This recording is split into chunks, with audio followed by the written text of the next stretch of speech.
Ons gaan voort met hierdie tema, dat die Heilige Gees kom skep, kom maak, 'n lewenskragtige geloofsgemeenskap.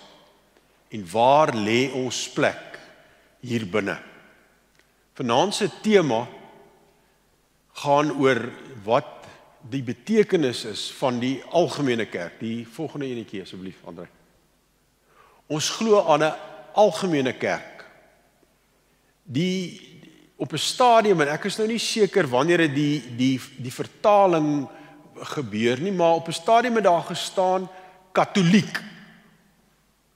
Nou katholiek, die woord katholiek beteken oor die hele wêreld. Dis waar die Rooms-Katholieke kerk, as my inligting reg verstaan, Rooms beteken vanuit Romeine uit en dan katholiek oor die hele wêreld. En ek dink dit het baie keer, ek onthou op my oor ook al vreemd geval.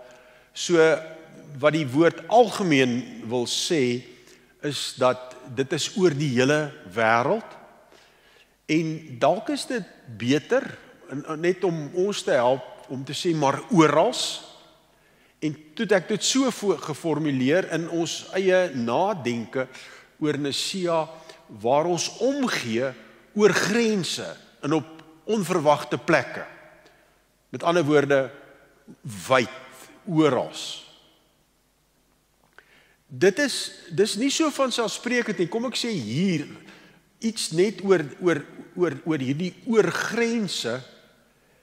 Dit is veral dink ek, die reformatie, Luther het nog bietjie met grense probeer werk. Hier is die kerk se terrein, en hier is die staat se terrein. Maar Calvin het baie sterk kom sê, God se koninkryk is die hele wêreld. Daar is nie meer heilig, minder heilig, en hier, wat nie kom nie, een van sy bekende uitsprake, elke duim, elke sentimeter, hoe hy ook al daai tyd gemeet het, behoort aan die Here. So hier gaan dit letterlik oor orals, waar ons omgee oor watter grense dit ook al is, en op watter onverwagte plekke dit ook al kom. So dis wat, dink ek, die reformatie, dink ek, het hierdie uitbreiding so bietjie verder gevat van algemeen, dat daar nie, hier is net die kerkgebou of ons eie terreintjie, maar dat hy letterlik wyd gaan. Enige plek op die aarde, God se hele skepping. Ekskuus, ek weet, jy het nou gaan sit weer, en warm gesit, maar kom ons staan weer, en dan doen ons hierdie gedeelte van die belydenis van Nicea. Ons glo in een God, die almagtige Vader, die skepper van hemel en aarde, en in een Heer, Jesus Christus, die eniggebore Seun van God, en in die Heilige Gees, die Heer en lewendmaker, wat van die Vader en die Seun uitgaan, wat saam met die Vader en die Seun aanbid en verheerlik moet word, wat gespreek het deur die heilige profete. Ons glo aan een heilige algemene kerk, gegrond op die leer van die apostels. Hier kom maar weer sit.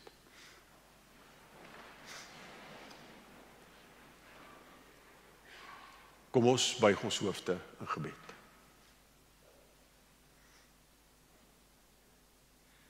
Here Jesus, die Gees wat U gestuur het, praat met ons deur die woord.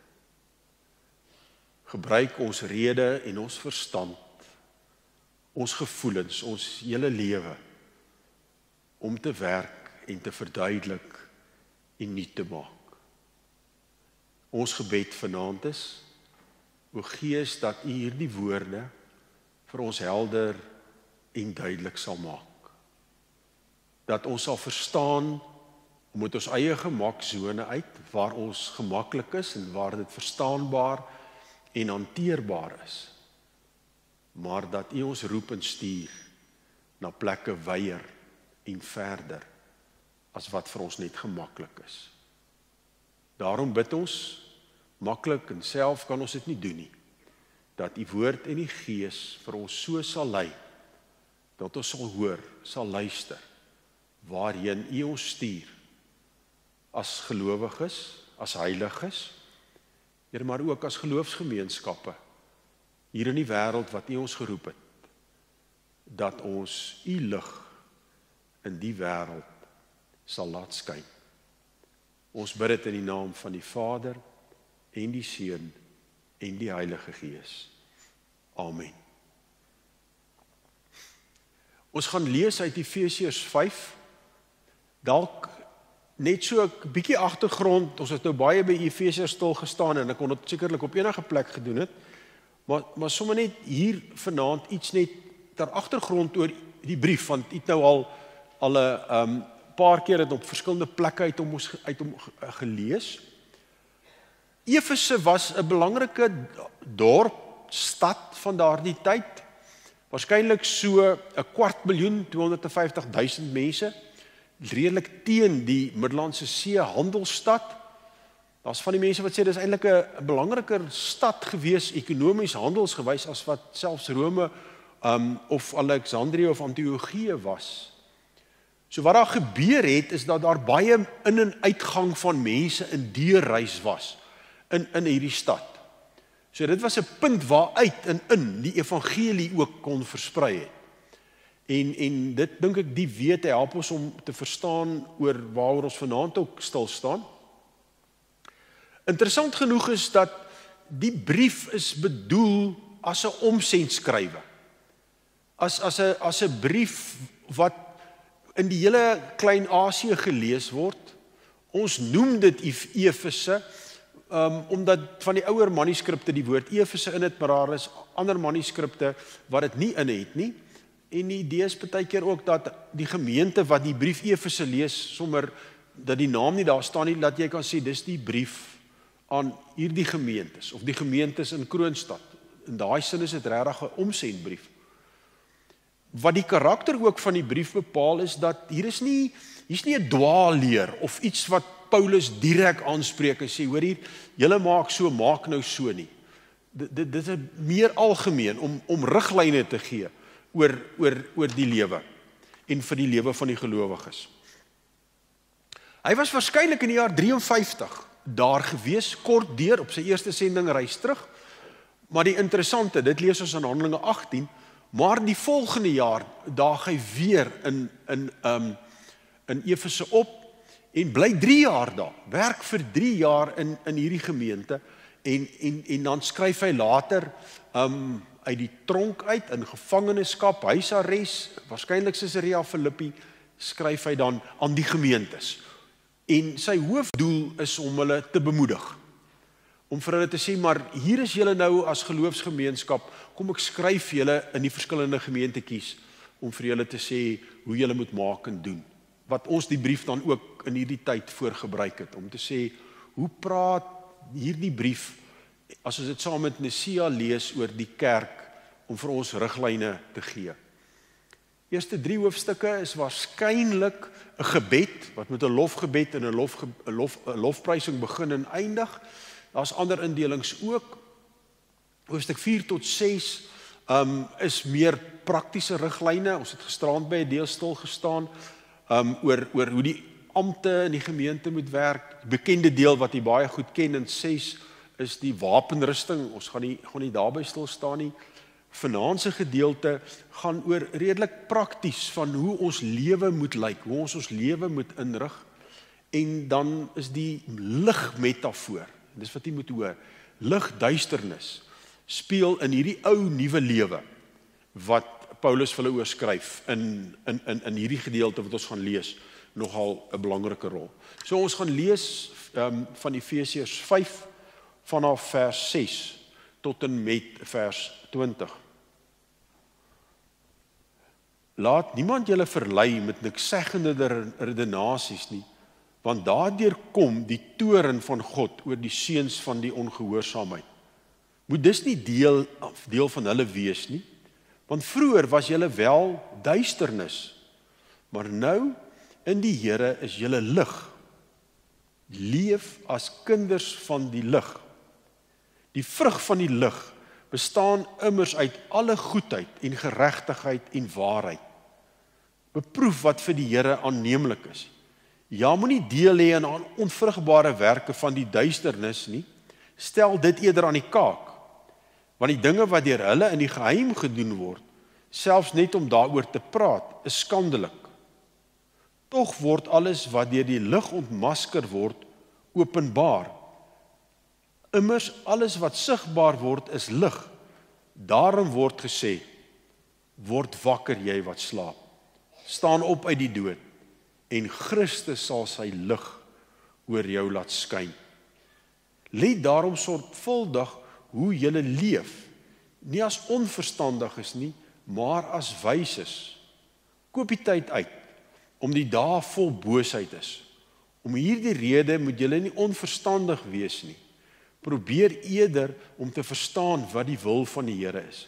Moenie deur wyn bedwelm word nie, daardeur ontstaan losbandigheid. Inteendeel, word vervul deur die Gees.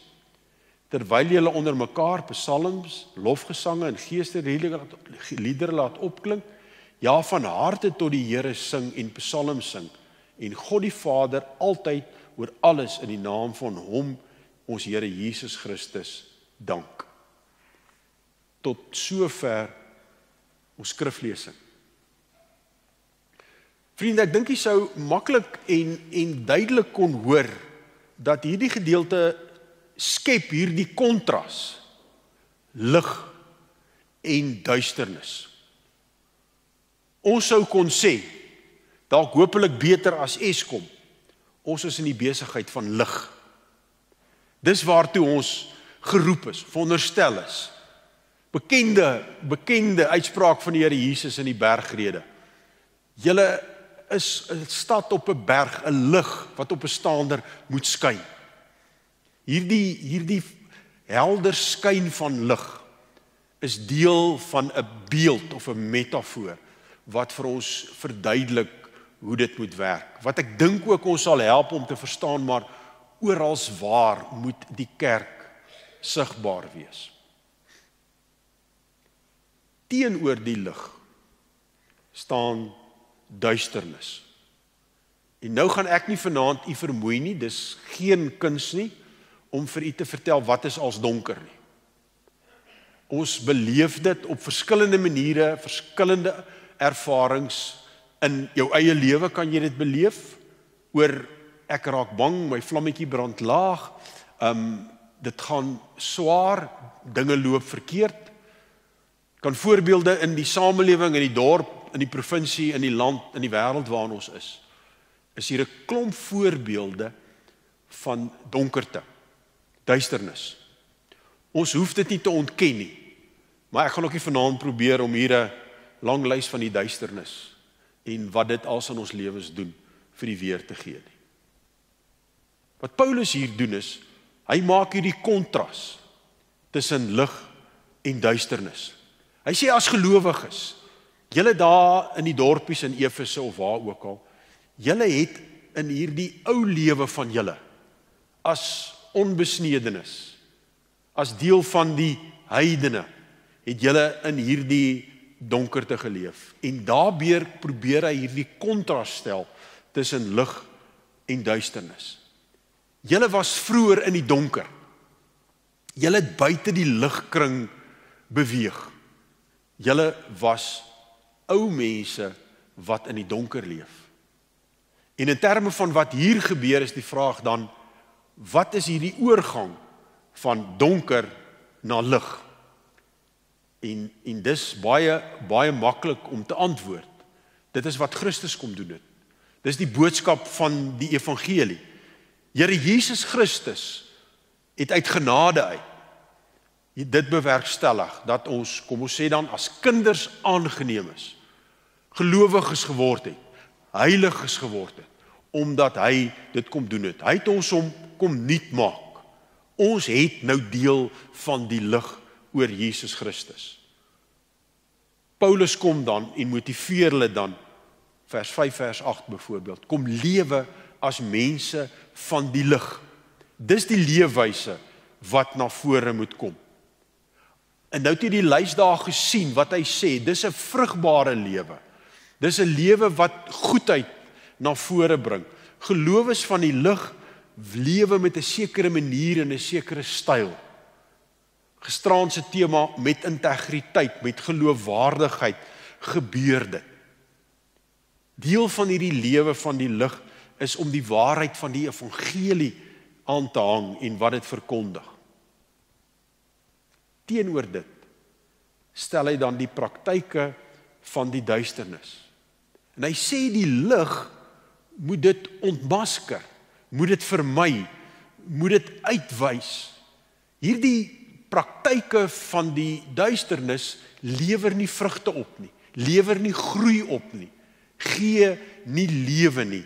Dis 'n leefwyse wat tot die dood lei. En dan het ons daai waarskynlike lied wat hy sê, wat ons ook ergens sing, word wakker, kom uit die slaap uit. Jy kan nie in die lig lewe nie. Ag, in die duisternis lewe nie. Hy maak hierdie oproep dat kom daar uit, die lig gaan dit openbaar, die lig gaan dit uitwys, word wakker. Julle moenie in die lig, in die duisternis bly lewe nie. Julle het oorgegaan van donker na lig toe. Wat sou dit dan beteken om in die lig te lewe? En daar so op 4 vlakke dink ek, of 4 aspekte, wat 'n mens kan sê, hierdie beeld vir ons help. Die eerste en ek dink die heel belangrikste is, hierdie lig is 'n krag en 'n gebeurtenis wat van buite af na my toe aankom. Jesus Christus is die lig vir die wêreld. Johannes 8 verduidelik dit baie mooi, dat hy is die lig vir die wêreld. Die oorsprong, die bron van lig, is wat hy vir my gee. So lig wees, lig skyn, kom nie uit myself uit nie. Dit is 'n gawe wat die Here Jesus Christus aan ons elkeen gee as gelowiges. Volgende aspek van hierdie liglewe, wat Paulus hier ook verduidelik, is daar's etiese keuses. Daar is waar jy moet onderskei, wat is reg en wat is verkeerd. Wat is deel van 'n donker praktyk wat nie tot groei en lewe lei nie, en wat is dan 'n praktyk wat tot lewe lei? Wat is reg en wat is verkeerd? So lig doen dit om ons te help en te sê, maar ons moet hierdie onderskeide maak en ons moet raak sien wat's reg en wat's verkeerd. Derde vlak van lig, dit in my eie lewe en ons as geloofsgemeenskap se lewe, verander dit my bestaan.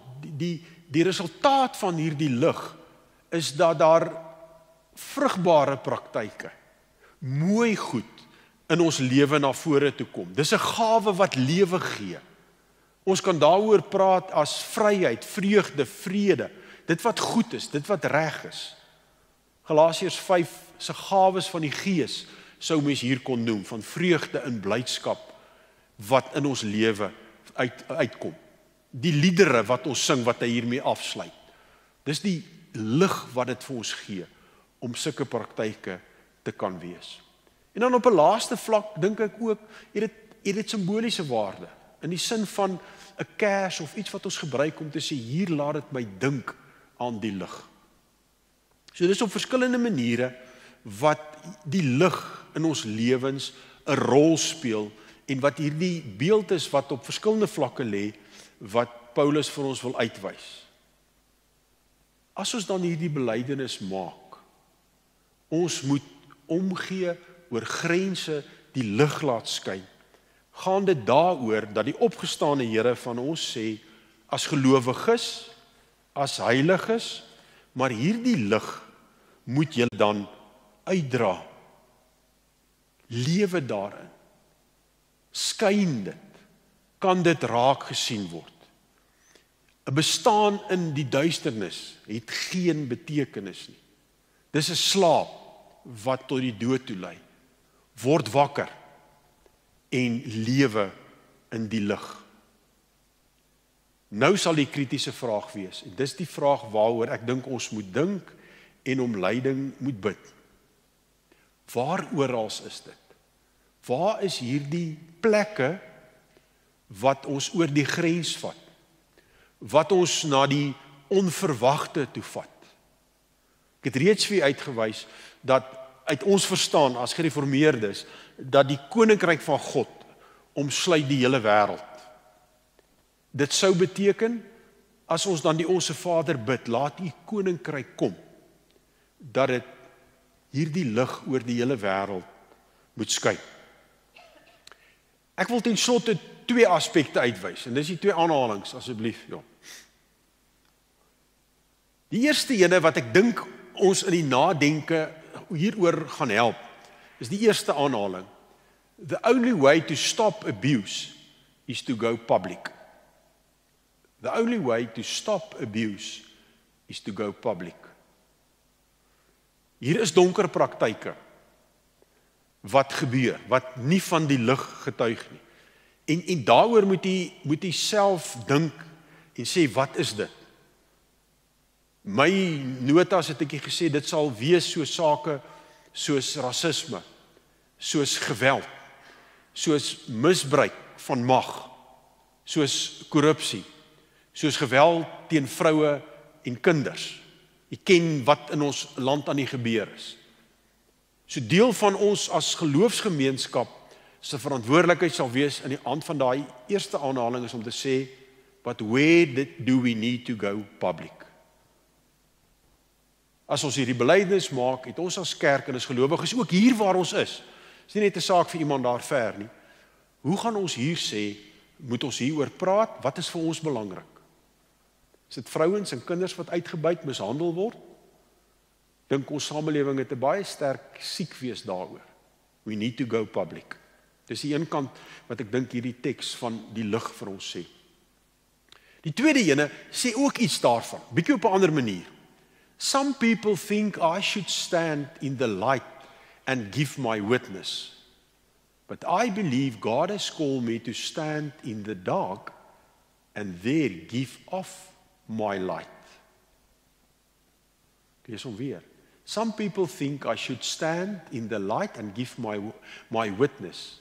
But I believe God has called me to stand in the dark and there give off my light.